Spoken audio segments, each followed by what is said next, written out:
Mount Pleasant residents are growing increasingly frustrated by a series of car break-ins committed by juveniles. Police Chief Lyle Murray says the number of cars broken into has increased in the past 2 weeks, but they are unable to place the juveniles in a locked facility. Calls from citizens and business owners who are frustrated that it just keeps happening over and over and nothing gets done.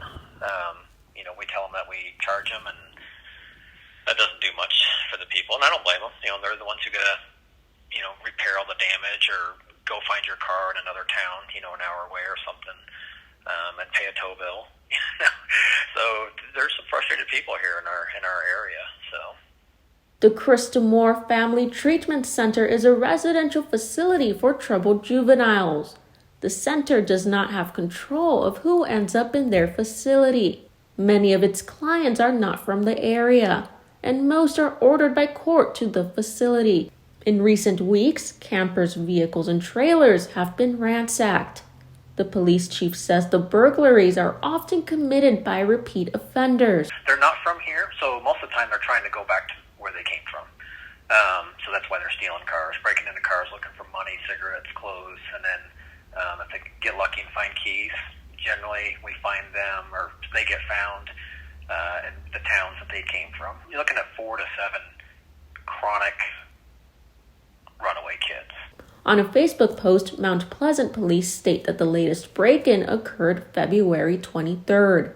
At 4:19 p.m., the treatment center reported 2 female runaways. The 2 female runaways later returned to the facility, only to leave with 2 male juveniles at 7:31 p.m.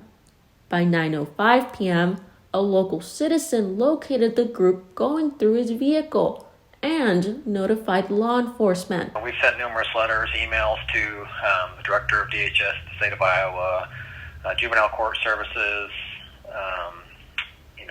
DHS cases, because some of these kids are DHS ordered here. We've talked to the courts. We've talked to the directors of Christamore House and Young House Services, who's actually kind of oversees the Christamore House. And there's not a very easy answer for it, other than, like I said, nobody seems to know why we can't place these kids committing multiple criminal acts in a locked facility. The police department says house workers say they have been assaulted. It is. There's very few facilities in the state of Iowa now, and the Christamore House is one of those. And so I understand that there's limited resources, but the kids that should be coming here should not be the violent offenders or assaulting staff members, giving them concussions. Those are not the ones that should be coming here. This is not that facility. The facility is not set up for violent criminal juvenile offenders. When arrested, many of the runaways tell police officers they do not want to go back to the facility. Yep, generally when we pick them up, they just don't want to go back. They want to go to juvie. They don't like it there. They don't want to go back. They don't want to follow the rules. And they actually ask us to take them to juvenile, to juvie, to a juvenile facility, which we can't do. We can't just take somebody to a juvenile facility unless we have a court order or something like that. So, or if we have charges, and even then we still have to get permission from juvenile court services, and sometimes for a variety of reasons we're unable to get that.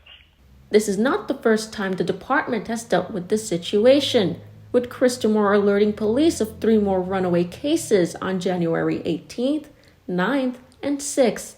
Both cases resulted in stolen vehicles. Reporting from Mount Pleasant, this is Leslie Molina, KTVO.